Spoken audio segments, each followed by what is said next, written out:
So of the three key elements of the information assurance model, I think the one that's most commonly understood or assumed as a component here is technology. When people think of security, when you go to your CXO and say, I need money for information security or information assurance, the answer is usually firewall or intrusion protection system or article I just read in CXO Monthly or something like that, or malware scanner, or do you need money for the Norton, which is great. That's a typical response. Those are all technologies, right? But that's only one part of this big model.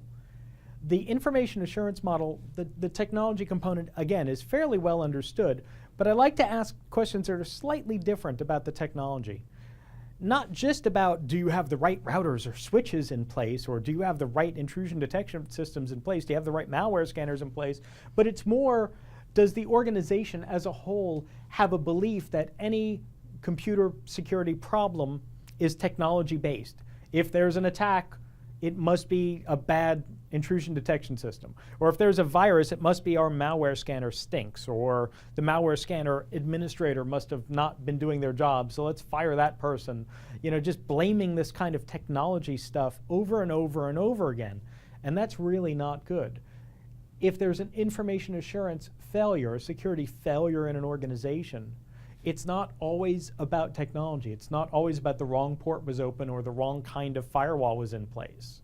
So that's usually one of the first questions I'll ask, is I'll ask a question, open-ended question, like, tell me about a couple of recent incidents.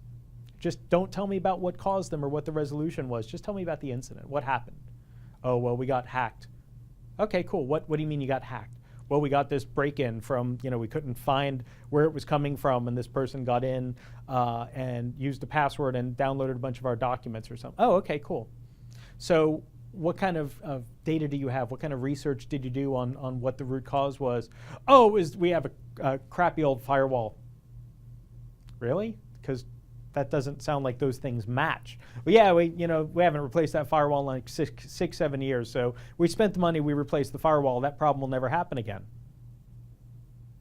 It sounds familiar, right? But the problem is those things don't relate to each other. It's a real easy thing to just point finger at at technology side of that, but maybe it was the people side of the equation. Maybe someone forgot to lock down a new firewall, or someone forgot to shut down a port, someone forgot to reconfigure the DMZ correctly after an upgrade or a new implementation.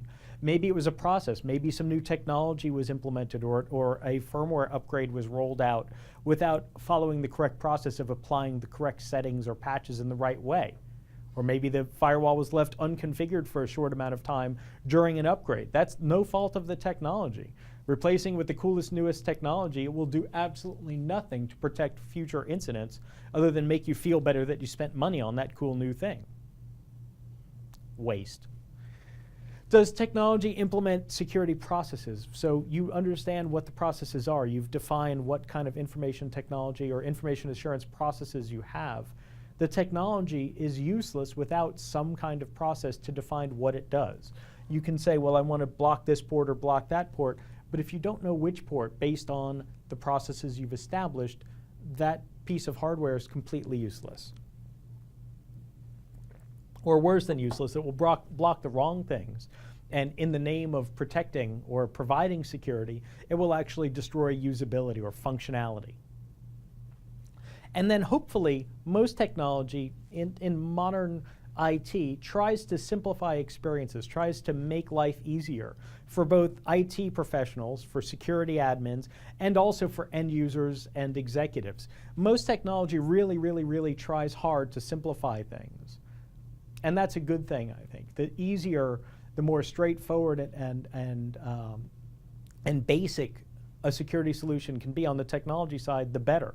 If you have to, for example, configure an intrusion detection system at the command prompt, knowing uppercase, lowercase, context-sensitive switches, that's not very usable. That's not very repeatable. It's actually exceptionally difficult to implement and will take a long time and be fairly expensive, versus an intrusion detection system or prevention system that you implement, that you just rack it up, connect it up and let it, let's say, next generation, that'll just detect network traffic and patterns for 30 days, 60 days, and then switch out of audit mode into protection mode, and then based on what it did, what it sniffed, what it detected, it actually implements security to make sure that those patterns are adhered to.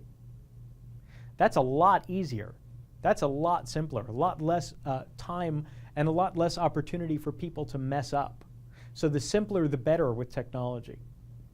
I don't want to grind on it too much because I think a lot of us understand the security side of the information assurance model, but the key bit here is just to remember technology is not perfect. Security technology is not just a point your finger at it and it either works or it doesn't, and if it works, you're completely immune to all forms of attack or compromise or data loss, and if it fails, everybody and their brother drives a pickup truck over to your data center and fills it up with data and leaves and goes sells it to this other country that wants to pilfer it.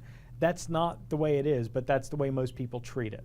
So remember, technology has its place in the information assurance model, but it is not in and of itself the information assurance model, nor can it make up for blatant loss in the two other key areas or key elements.